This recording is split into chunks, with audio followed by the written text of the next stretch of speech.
For more insight on the judgment delivered by the tribunal, earlier I spoke to legal expert Ufeli. I began by asking him what his thoughts were on the tribunal, saying the petitions brought forward by the opposition parties were based on generic allegations.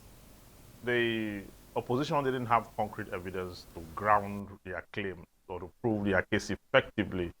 It was just based on generic allegations. One of the allegations were that the votes of the LP candidate was taken away and given to that of the APC. That is what they said INEC did and all that. But the court went further to ask for particulars to that effect. That if you say so, fine. How many votes did you score? How many was taken away from the APC candidate?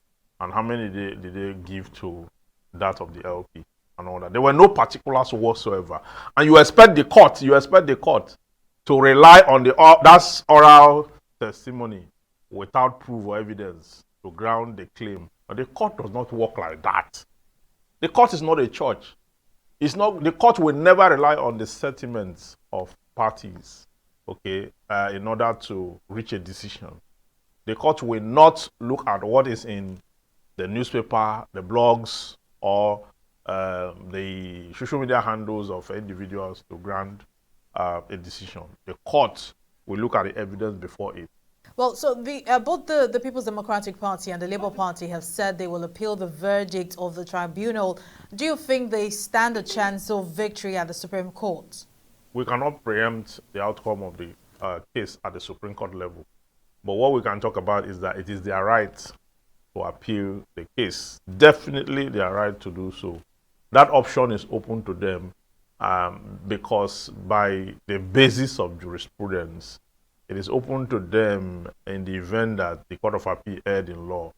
If the Court of Appeal erred in law, then the Supreme Court will correct the error. That is the idea or the rationale behind that. So that at the end of the day, what you have is the true form of justice in the case under reference. There is no way a case like this will not go to the Supreme Court because it is sensitive. It is one that is highly participatory. The followers and supporters of both sides are largely far-reaching across the country, and the issues for which the Court of Appeal have dissected are issues that are controversial. Many of them are controversial, so you expect that the adverse party or the party who lost at the Court of First Instance will go to appeal. And when they go to appeal, our jurisprudence is further entrenched and rich, and then it opens up the scope. One of the areas that I have reservation for in the judgment was the area where they talk about the witness statement on oath of subpoenaed witnesses ought to have been front-loaded.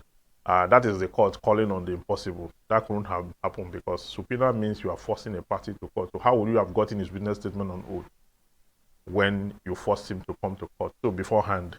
So I think that is the only area of the judgment that I find that is not very coercive.